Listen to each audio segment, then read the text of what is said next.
tenido esa suerte porque, bueno, Carmen me lo propuso un día, le apeteció lo que fuera. Y la verdad es que para mí fue un placer porque, claro, llevo 4 años escribiendo discursos, mociones, PNLs, argumentarios.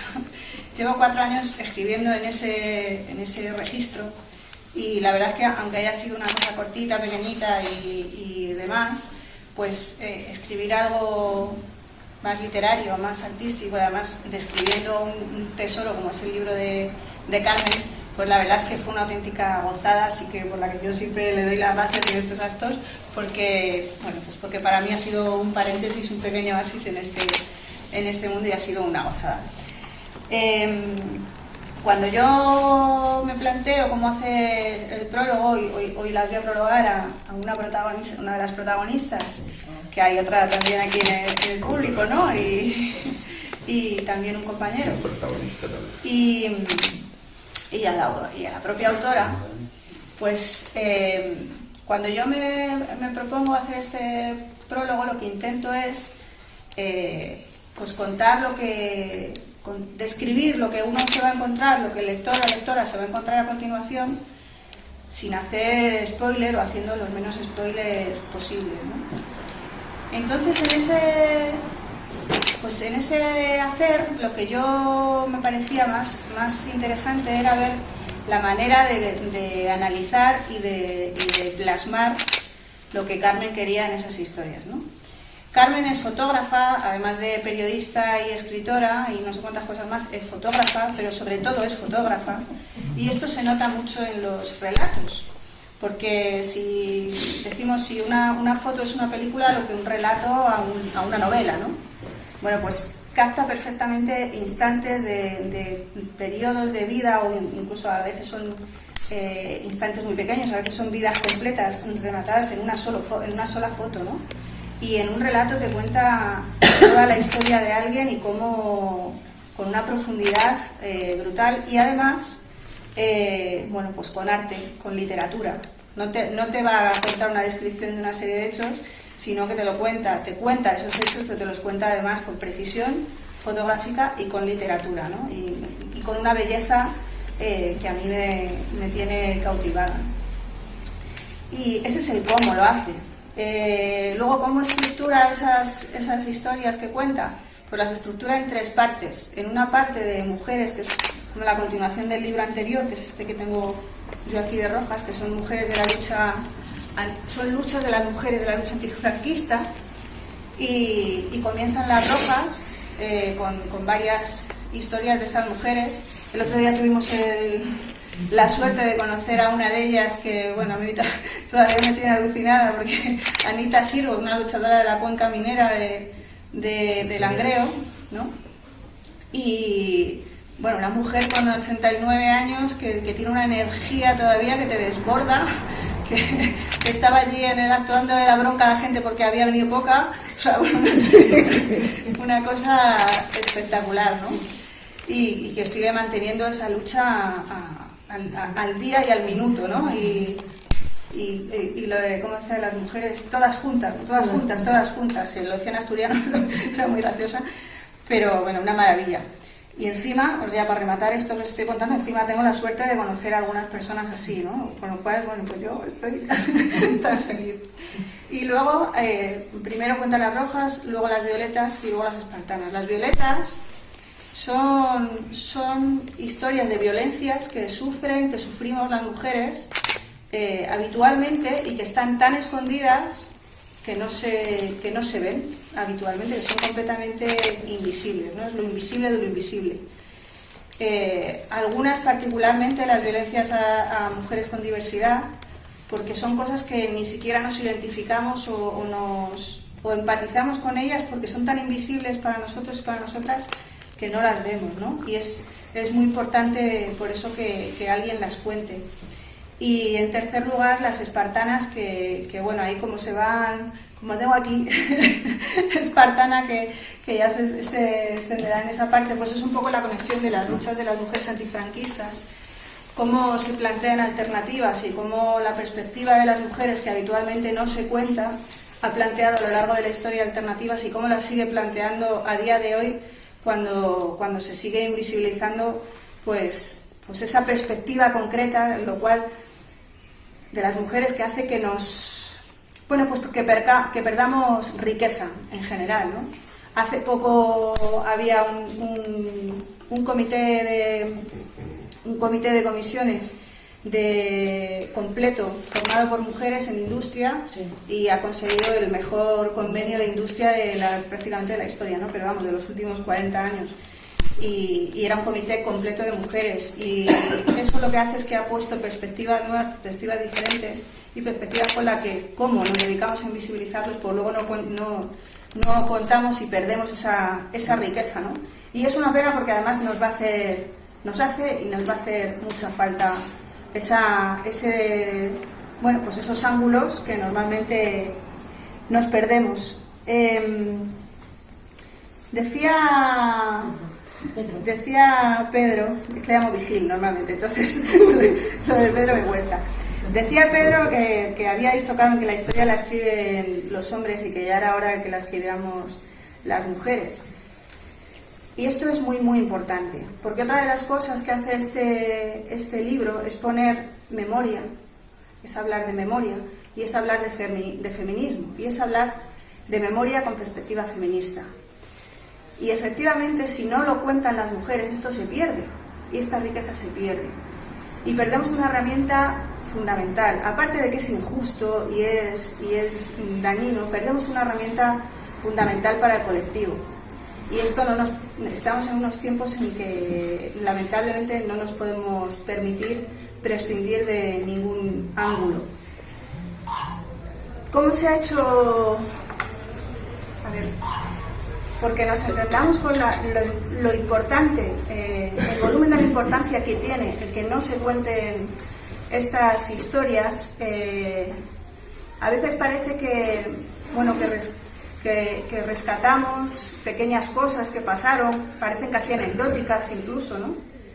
Y yo quiero explicar en estas presentaciones, ya que tengo oportunidad, quiero explicar que esto no sucede así, es decir, que no sucede que la historia de las mujeres no se cuente porque mayoritariamente han estado más en casa, porque mayoritariamente se les atribuyen unas funciones que no son las más visibles, que no son las más públicas, etcétera. No es verdad esto. Esto pasa, pero no es verdad.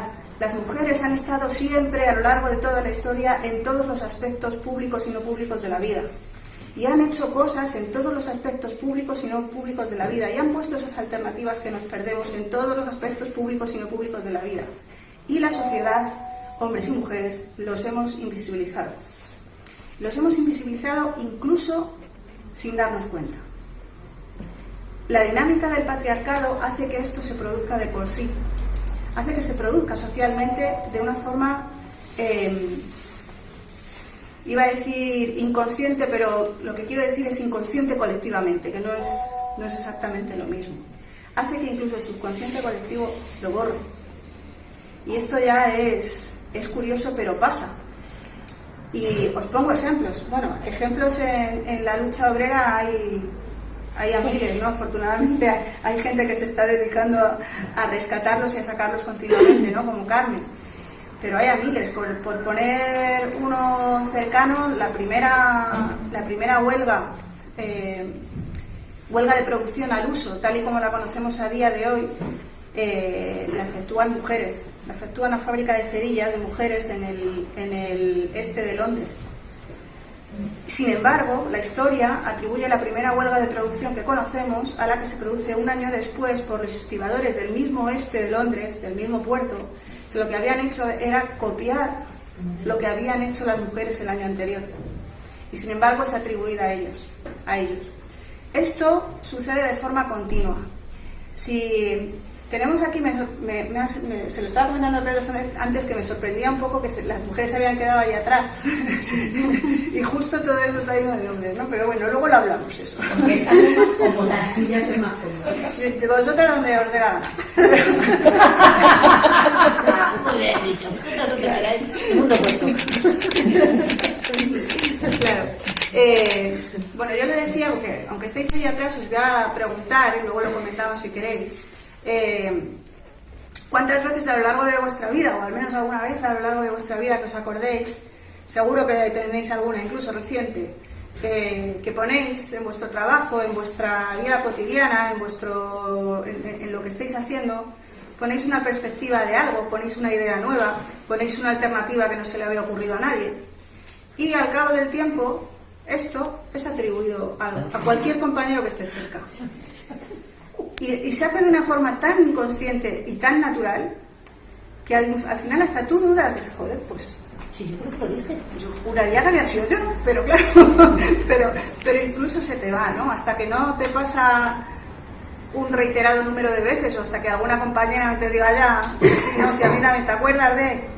o lo empieces a comentar, o lo saques, o lo oigas en una charla como esta, pues no te das cuenta. Pongo un ejemplo que me pasó a mí misma.